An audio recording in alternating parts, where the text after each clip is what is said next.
Hi everyone. Hi. I'm Lisa. I'm Renee. And we are the Tapping Duo. So in the past we've brought you Dancing with the Stars and also tap dancing videos to different music. But today we thought we'd change it up. So what did we do today? Well, I asked Lisa if she would like to go see a movie, and maybe we could start reviewing movies for basically the boomer generation. You know, anybody 50 or older. And if you want to be 40 or older, that's fine.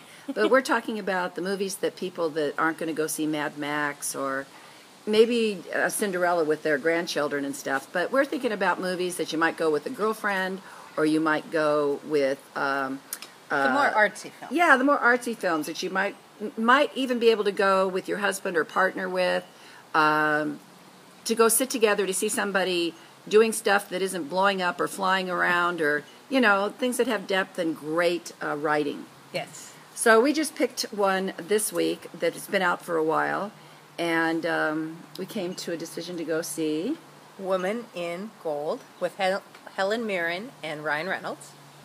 And what attracted you to go see that? Well, I'd seen the preview, probably during one of those smash 'em up, crash 'em up movies. But I knew that they'd be traveling to Austria and they'd be fighting to get some art back from the government. And I thought that would be a very interesting movie to see. So what made you choose that movie? My son told me that it was really, really good because I had decided not to see the movie a couple of times and chose another movie to go see. And he told me, Mom, it's so much more than just a lady going over to Austria to find a painting of her aunt. And he said, you've got to see this movie. It's really wonderful. So that's why I agreed to see it. I thought they did a really beautiful job telling a story. It's based on a true story. And I always love that. I do I too. love movies that, if they don't go too far off of what was true. Well, and that was something I noticed in the credits, that the real people from the story, the lawyer is still alive, and so he was a consultant back on the script, and I think that really helps the movie stay true to its movie. So I thought Helen Mirren did a great job. She did. I love her. We got a history lesson on Hitler or the Nazis coming into Vienna and what happened to the Jewish people. What did you find was the most difficult part of the movie, or heartbreaking? Watching her say goodbye to her parents when she was such a young girl, newly married, and loving her homeland. You know, it reminded me of Sound of Music, how they loved their homeland, and they had to... I can't imagine leaving here. Yeah. And that somebody would come over here and take all of this away. So, I kind of become the movie, kind of, and sometimes I get really emotionally vested. So that was hard for me. Yeah. It was interesting because there's a particular part in the movie where the Austrian government asks her to keep the art in the motherland, and now when she's in her 70s, she's very clear that it is not the motherland to her, and that it will be coming home to her in the United States. Yeah, it's in New York. Yes. So you can see it. Well, you can see the movie. The piece of art is in a museum, I think in the new museum in New York City.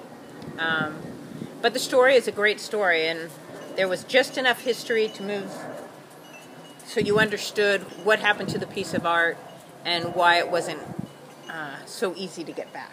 Well, you had made a comment during the movie when Reynolds they had to go to the Supreme Court. Yes. And it said 6 months later, and you leaned over to me and said, there's no way it would happen in 6 months. So I said, well, maybe for movie purposes they made it 6 months. Yeah, I don't know. And maybe it was 6 months because it was a jurisdictional issue that managed to get from the federal court all the way up to the Supreme Court. Yeah. And maybe a jurisdictional issue, which means can you sue somebody here? That's strictly what the question is. Maybe that can get through the Supreme Court. But I even enjoyed that because you were looking at the courts in the 1980s, 90s, because it was Chief Justice... Oh my goodness! You don't remember? I saw Sandra Day O'Connor. I saw Clarence Thomas. Oh my gosh, okay. That's okay. Gotta just let it go, Lisa. Let it go. So anyway... I thought the movie was great, though. So we're going to rate our movies by pinkies. So I give it a 3/4 of a pinky to almost a whole pinky up. What about you? I would give it between a half a pinky and 3/4. Okay, so just about like that. What do you think? Yeah, All but right. I think you should see it. It's enjoyable, but it will be on Netflix, so perhaps you don't have to spend full movie price to see it. And if you go to the first movie of the day, usually for you seniors out there, it's the cheapest movie of the day. Well, for anybody, it's the cheapest movie of the day. Yeah. So. Okay, well, enjoy going to the movies, and we'll see you next time. Bye.